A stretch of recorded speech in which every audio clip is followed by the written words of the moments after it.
యెషయా గ్రంథము 54వ అధ్యాయము. గొడ్రాల పిల్లలు కననిదాన జయగీతమెత్తుము, ప్రసవ వేదన పడనిదాన జయకీర్తననెత్తి ఆనందపడుము.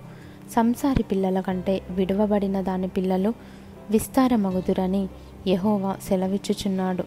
నీ గుడారపు స్థలమును విశాలపరచుము, నీ నివాస స్థలముల తెరలు నిరాటంకముగా సాగనిమ్ము.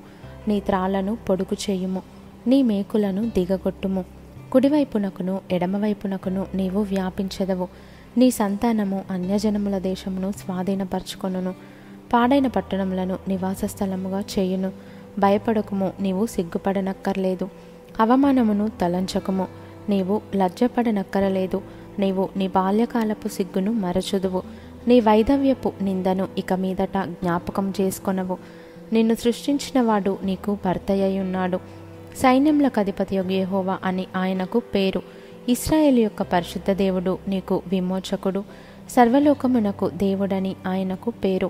నీ దేవుడు ఈ మాట సెలవిచ్చుచున్నాడు. విడువబడి దుఃఖాక్రాంతురాలైన భార్యను పురుషుడు రప్పించినట్లును, తృణీకరింపబడిన యవ్వనపు భార్యను పురుషుడు రప్పించినట్లును యెహోవా నిన్ను పిలుచుచున్నాడు. నిమిషమాత్రము నేను నిన్ను విసర్జించి తిని గొప్ప వాత్సల్యముతో నిన్ను సమకూర్చెదను. మహోద్రేకము కలిగి నిమిషమాత్రము నీకు విముఖుడనైతిని, నిత్యమైన కృపతో నీకు వాత్సల్యము చూపుదును అని నీ విమోచకుడగు యెహోవా సెలవిచ్చుచున్నాడు. నోవహు కాలమున జలప్రలయమును గూర్చి నేను చేసినట్లు చేయుదును. జలములు భూమి మీదికి ఇకను పొర్లుచురావని నోవహు కాలమున నేను ఒట్టు పెట్టుకొనినట్లు నీ మీద కోపముగా నుండననియు నిన్ను గద్దింపననియు నేను ఒట్టు పెట్టుకొని ఉన్నాను.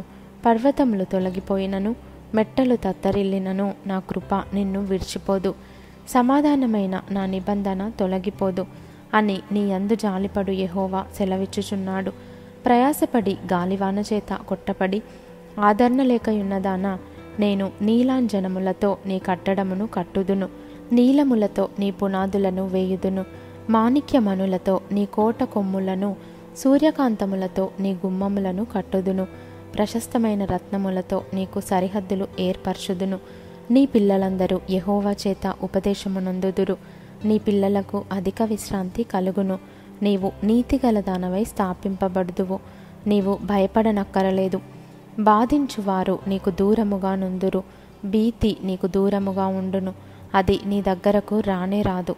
జనులు గుంపు కూడినను వారు నా వలన కూడరు. నీకు విరోధముగా గుంపు కూడువారు నీ పక్షపు వారగుదురు. ఆలకించుము. నిప్పులూది తన వృత్తికి తగినట్టుగా పనిముట్టు చేయు కమ్మరిని సృజించువాడను నేనే. నాశనము చేయుటకై పాడు చేయువాని సృజించువాడను నేనే. నీకు విరోధముగా రూపింపబడిన ఏ ఆయుధమును వర్ధిల్లదు. న్యాయ విమర్శలో నీకు దోషారోపణ చేయు ప్రతివానికి నీవు నేరస్థాపన చేసెదవు. యెహోవా యొక్క సేవకుల నీతి నా వలన కలుగుచున్నది, ఇది వారి స్వాస్థ్యము. ఇదే యెహోవా వాక్కు.